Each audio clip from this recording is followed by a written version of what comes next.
Exhibition और सारस walk भी होगा। सारस फेस्टिवल का उद्घाटन पक्षी सारस के बचाव के लिए जागरूक करने के उद्देश्य से प्रदेश का पहला सारस फेस्टिवल 28 और 29 जून को regional museum of natural history Bhopal में आयोजित किया जा रहा है।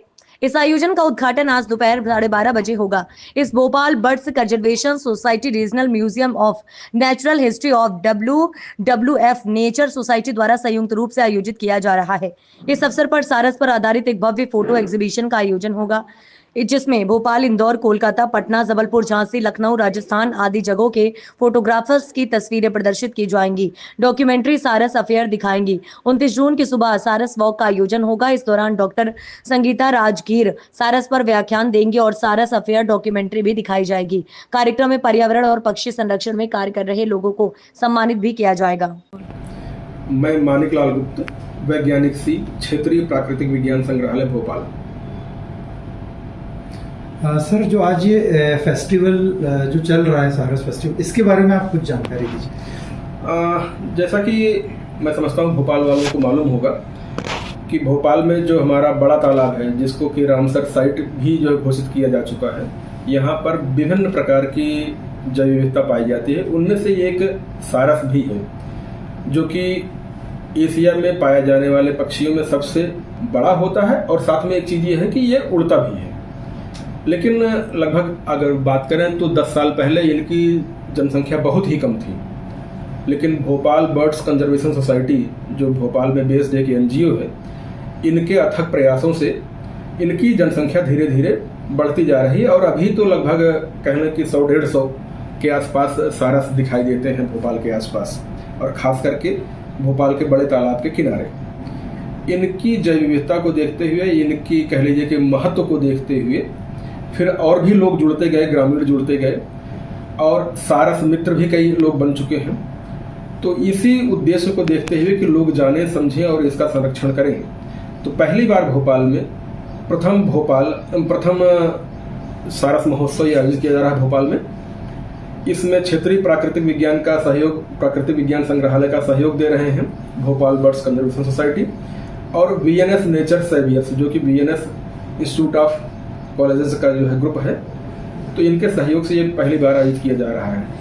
उसके क्रम में आज पहले दिन 28 जून को बच्चों के लिए एक पेंटिंग कंपटीशन ऑर्गेनाइज की गई थी, और जो हमारे यहाँ पे मूर्तिकार हैं उनके सहयोग से एक जो है बच्चों को कि क्ले मॉडलिंग के माध्यम से कैसे जो है सारस बनाया जा सकता है।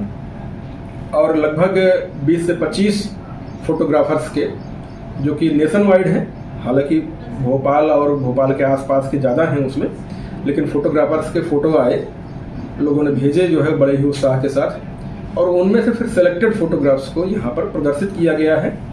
और ये मैं उम्मीद करता हूँ कि अगले कम से कम 3 महीना तक संग्रहालय में प्रदर्शित रहेंगी। संग्रहालय के पब्लिक कॉर्नर में इसका एग्जीबिशन लगाया जा चुका है, और बहुत ही रेयर वहाँ पे फोटोग्राफ्स दिखाई दे रही हैं। जो बच्चे उनके साथ में हैं वो भी वहाँ पे दिख रहे हैं। उनके जैसे आप जानते हैं कि सारस हमेशा जो है जोड़े में रहता है, वो भी वहाँ पे उनका एक बिहेवियर दिखाई दे रहा है। इस तरह से सारस के विभिन्न व्यवहार को वहाँ पे देखा जा सकता है। ये मूल रूप से भारतीय प्रजाति है ये? नहीं, मूल रूप से आप ऐसा नहीं कहें जो है, बल्कि ये कहें कि भारत में अधिकांशतः क्षेत्रों में ये पाया जाता है। जैसे हर साल बहुत सारे जो पक्षी हैं माइग्रेट होके भोपाल आते हैं, जिसमें कई प्रजाति के, तो ऐसे ये सारस भी कहीं माइग्रेट होके जा रहे हैं? देखिए, जो भोपाल में जिन लोगों ने अपना कह लीजिए कि बना लिया है क्षेत्र जो है, तो यहाँ पे तो है ही, लेकिन हाँ लोकली माइग्रेट करते हैं वो फिर वापस अपनी उस स्थिति में आके। जी जी जी जी। उसको देख के फिर हमने ये, और हमें मिट्टी भी प्रोवाइड की गई थी। तो बेसिकली आप लोग क्या क्ले आर्टिस्ट हैं? नहीं सर, नॉर्मल हम भोपाल बोर्ड से हैं, बैंगलोर से हम लोग। हमको बस आया था कि क्ले मॉडलिंग है, हम लोग सीखने के पर्पज से यहाँ पे आए थे। हमको पहले बताया गया कि कैसे कैसे क्ले बनाते हैं, पहले तो हमको ये बताया गया। और इसका नेक्स्ट लेवल क्या है, मतलब ये बनने के बाद क्या कलर?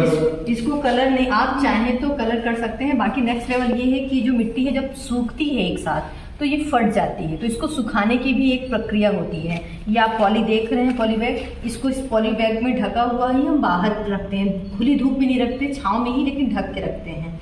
एक दिन ऐसे ढक के रखते हैं, थोड़ा सा हवा लगती है तो थोड़ा सा इसका मॉइस्चर चला जाता है। उसके बाद अगले दिन हम इसकी ये पॉली बैग थोड़ा मोटा है, ये हटाते हैं, हल्का सा कोई पतला सा पॉली बैग, फिर वो ऐसे अगले दिन उसका मॉइस्चर थोड़ा कम सूख रहा, फिर उसके बाद अगले दिन फिर हम इसको रखते हैं, फिर जब चौथे दिन फिर हम इसको कड़क धूप में रखते हैं। आप इसके फेदर देख रहे होंगे जो हमने ये फेदर्स लगाए हैं, अगर हम एक साथ रख देंगे तो ये फेदर्स क्रैक हो जाएंगे। वो मिट्टी की क्वालिटी पे भी डिपेंड करता है कि इसमें तो कितना ये बेसिकली काली मिट्टी में कुछ और मिक्स है। काली मिट्टी में इसमें रेत मिक्स है, और रेत को भी उसको प्रॉपर फाइन बनाया गया, इसको पूरा मैश करके फिर छन्नी से या सूती कपड़े से छान के फिर ये मिट्टी तैयार की गई है।